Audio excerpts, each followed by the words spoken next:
ఏమని పిలవాలి? మూర్తిశ్రీ అని పిలవాలా? సిక్కోలు సీమన్ అని పిలవాలా? ఇప్పుడు వెల్ నోటెడ్ సిక్కోలు సీమెన్ అని పిలవాలి. ఏంటి సిక్కోలు అంటే చాలామంది మీ ఇంటి పేరు అనుకున్నారు. ఎగ్జాక్ట్‌గా ఏంటి శ్రీకాకుళం నుంచి వచ్చారు కాబట్టి సిక్కోలు అని పెట్టుకున్నారు. అంటే యాక్చువల్లీ శ్రీకాకుళంకి ఒకప్పుడు సిక్కోలు అని పిలిచేవారు. హ్మ్. సో దానివల్ల అంటే సిక్కోలు అని పెట్టుకుంటే నేను రేపొద్దున కొంచెం పెద్దగా ఏదైనా అయినా మా డిస్ట్రిక్ట్‌కి కొంచెం పేరు వస్తదనే ఉద్దేశం మీద అయితే సిక్కోలు అని స్టార్టింగ్‌లో పెట్టా. సీమెన్ అంటే నేను సముద్రంలో జాబ్ చేస్తుంటా కనుక సో దాన్ని బేస్ చేసుకొని ఐడీ క్రియేట్ చేసినప్పుడే కొద్ది రోజులు ఈ నేమ్ గురించి కొంచెం ఓకే. ఇన్వెస్టిగేషన్ చేసి మరీ పెట్టాను. బాగా క్రియేటివిటీ ఉంది. పేరు పెట్టినప్పుడే అర్థమైపోయింది. అండ్ కంటెంట్ కూడా ఇన్‌స్టాలో చాలా బావుంటది. అంటే చాలామంది చాలా విషయాలు తెలుసుకున్నారు. అండ్ నాకు కొత్త విషయం ఏం తెలుసంటే నేవీ వేరు, మర్చెంట్ నేవీ వేరు అనే విషయం నేను ఇప్పుడు మీ గురించి మీతో మాట్లాడిన తర్వాత తెలుసుకున్నాను. ఏంటి డిఫరెన్స్ ఏంటి నేవీకి, మర్చెంట్ నేవీకి? అంటే నార్మల్‌గా చాలామంది షిప్ అంటేనే నేవీ అనుకుంటారు నార్మల్‌గా. అవును.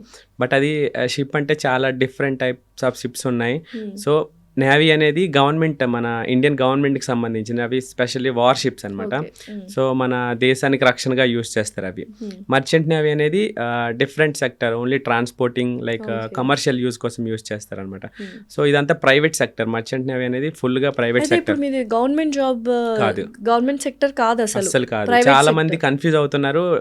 షిప్ అంటేనే నేవీ అనుకుంటున్నారు. నాకు ఇప్పటికీ నాతో వీడియో చేసి చూస్తూ ప్రతి ఒక్కరు కమెంట్స్ చేస్తుంటారనమాట. నేవీలో ఎలా జాయిన్ అవ్వాలి? నేవీలో ఎలా జాయిన్ అవ్వాలి? అవును. బట్ ఇక్కడ 2 థింగ్స్ డిఫరెంట్ అనమాట. మర్చెంట్ నేవీ అండ్ నేవీ అనేది డిఫరెంట్. చాలా వీడియోస్‌లో చెప్పా అయినప్పటికీ కొంతమందికి అయితే ఈ మర్చెంట్ నేవీలో ఆపర్చునిటీస్ ఎలా ఉంటాయి? అంటే డెసిగ్నేషన్స్ అండ్ డిగ్రీస్ ఏమైనా ఉండాలా? 10th, ఇంటర్ ఇవి సరిపోతాయా?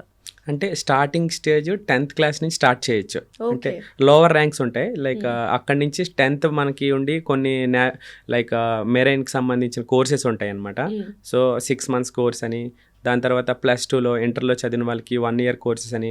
సో స్టార్టింగ్ 10th నుంచి +2 చేసిన వాళ్ళు, ఇంజనీరింగ్ చేసిన వాళ్ళు, డిగ్రీ చేసిన ఆర్ +2 మీద వెళ్ళొచ్చు అనమాట. సో ఇలా చాలా కోర్సెస్ ఉంటాయి. మన ఓకే. స్టడీ అయ్యాక ఆ డిఫరెంట్ కోర్సెస్ చేశాక మళ్ళీ మర్చెంట్ నేవీలో జాయిన్ అయ్యే ఛాన్స్ సో ఉంటదన్నమాట. మీరు ఫస్ట్ ఏ జాబ్ తీసుకున్నారు? మర్చెంట్ నేవీగానే తీసుకున్నారా? అదే కంటిన్యూ అవుతున్నారా? ఏమైనా డెసిగ్నేషన్ ప్రమోషన్ లాంటిది ఏమైనా వచ్చిందా?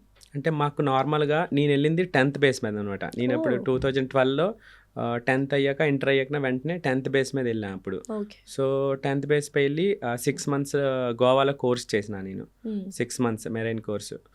ఆ 10th క్లాస్ మీద అయ్యే కోర్సెస్ చాలా ఇన్‌స్టిట్యూట్స్ ఉన్నాయి ఇండియాలో. హ్మ్. ఒక 40+ ఇన్‌స్టిట్యూట్స్ ఉంటాయి. హ్మ్. సో నేనెళ్ళిన ఇన్‌స్టిట్యూట్‌లో జాబ్ అనేది ష్యూరిటీగా దొరుకుతదనమాట. ఓకే. సో ప్లేస్‌మెంట్స్ లాగా. అది నంబర్ 1 ఇన్‌స్టిట్యూట్ అంటే ఇండియాలో. హ్మ్. సో అందులో నేను ఎగ్జామ్ రాసి మరీ వెళ్ళా. దొరికింది. అక్కడే జాబ్ కూడా అక్కడే నాకు దొరికిపోయిందనమాట. ఓకే. 2012లో నేను ట్రైనింగ్ చేశా. సో అప్పుడే జాబ్ దొరికిపోయింది. దాని తర్వాత మాకు షిప్‌లో లోవర్ ర్యాంక్‌లో ఫస్ట్ స్టార్టింగ్ వెళ్తాం. అలా అలా మా ఎక్స్‌పీరియన్స్ తర్వాత కొన్ని సర్టిఫికేట్స్‌లు ఎక్స్‌పీరియన్స్ తర్వాత కొన్ని సర్టిఫికేట్స్ మళ్ళీ మాకు చదువుకోవాలి కొన్ని కోర్సెస్. చదవాలి. చదివినవి హ్మ్. ఉంటాయి. ఆర్ చదవకుండా కూడా మన ఎక్స్‌పీరియన్స్‌తో కొన్ని సర్టిఫికేట్స్ సర్టిఫికేట్స్ ఇవ్వడం జరుగుతుంది. దాన్ని మనం హయ్యర్ ర్యాంక్ అలా వెళ్తూ ఉండొచ్చు. బట్ అలానే మాకు ఇంకా ఫర్దర్‌గా ఇంకా పైకి వెళ్ళాలన్నా ఇంకా కోర్సెస్ ఉంటాయి. చేసుకుంటూ వెళ్ళొచ్చనమాట ఎక్స్‌పీరియన్స్ తర్వాత. ఓకే. మర్చెంట్ నేవీ సముద్రంలో పని చేయడమే చాలా రిస్క్ కదా! సాలరీస్ చాలా హైలీ పెయిడ్ ఉంటాయని విన్నాను. ఎలాంటి సాలరీస్ ఉంటాయి? మాకేమైనా ఫిగర్స్ చెప్పగలరా? అంటే హై సాలరీస్ ఉంటాయి.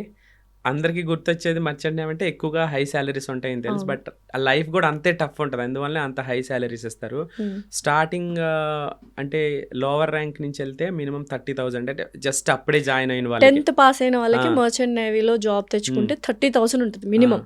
ఓకే. 30,000 అంటే వాళ్ళెళ్ళే షిప్, కంపెనీ అలా డిపెండ్ అయ్యి ఉంటది. హ్మ్. కొంతమంది ఇంకా తక్కువకు కూడా వెళ్ళే ఛాన్స్ ఉంటది. అది ఓకే. స్టార్టింగ్. తర్వాత కొద్ది రోజుల ఎక్స్‌పీరియన్స్ తర్వాత మాకు కొంత ర్యాంక్స్ ఉంటాయి. ఆ ర్యాంక్స్‌కి మనం వెళ్ళామనుకో మినిమమ్ 1,00,000 అనేది ఖచ్చితంగా ఉంటదనమాట. వావ్! సో అంటే వితిన్ షార్ట్ పీరియడ్‌లో హ్మ్. మనము ట్రాన్సిషన్ అనేది చూస్తామన్నమాట. వేగంగా చూడొచ్చు. హైక్.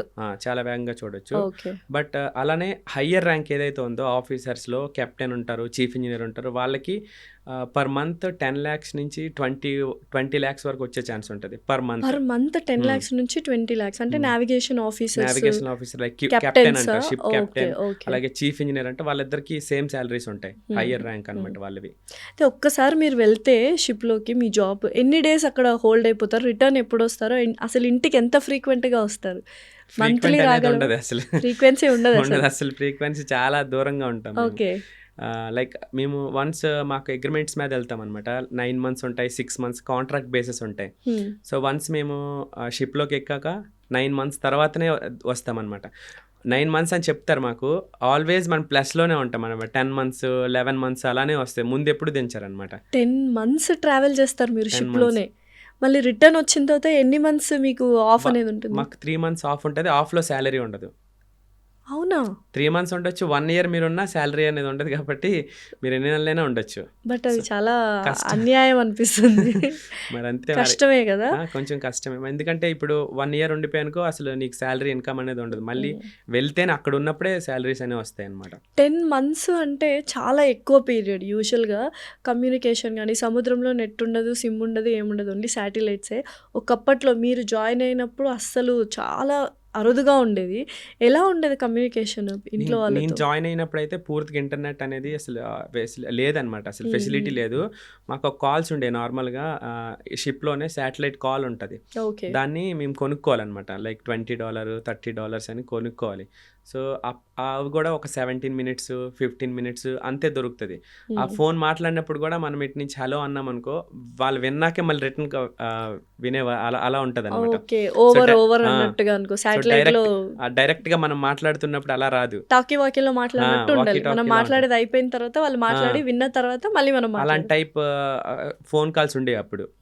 అప్పుడు వెంటనే మినిట్స్ కూడా అయిపోతుంటాయి. జస్ట్ బాగున్నామా చెప్పడానికే ఉండేది అలా. జస్ట్ ఇక్కడ సేఫ్గా ఉన్నామనే తెలియాలంటే జస్ట్ ఆ కాల్స్తో చేసేవాళ్ళం.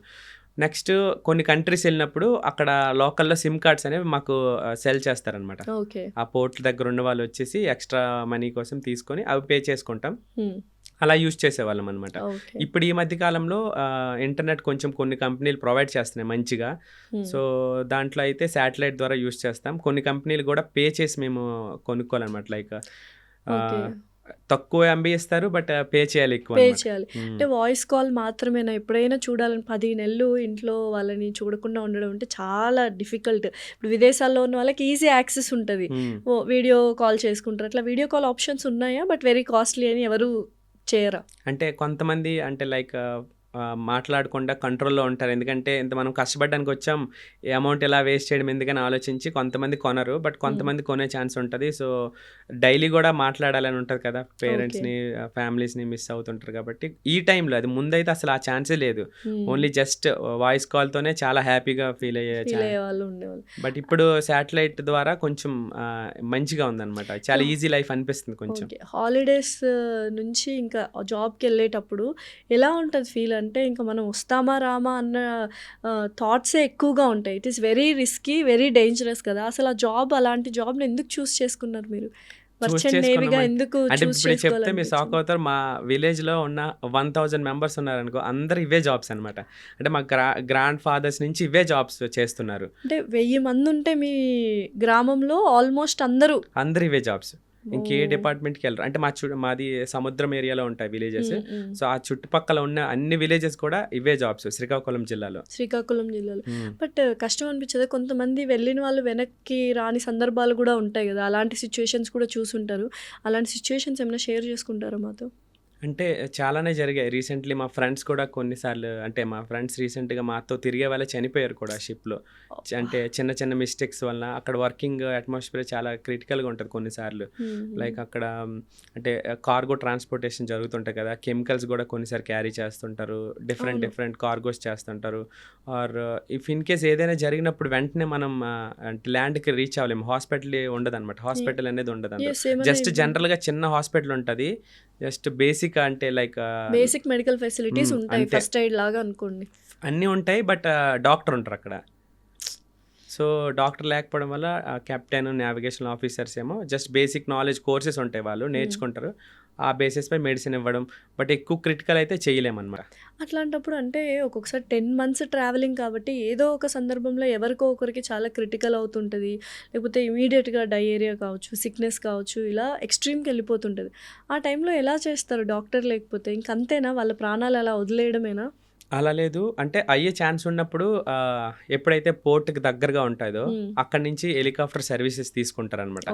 సో కొంచెం దగ్గరగా షిప్ని ల్యాండ్కి దగ్గరగా తీసుకెళ్ళి అక్కడ వాళ్ళని దింపడానికి ట్రై చేస్తారనమాట.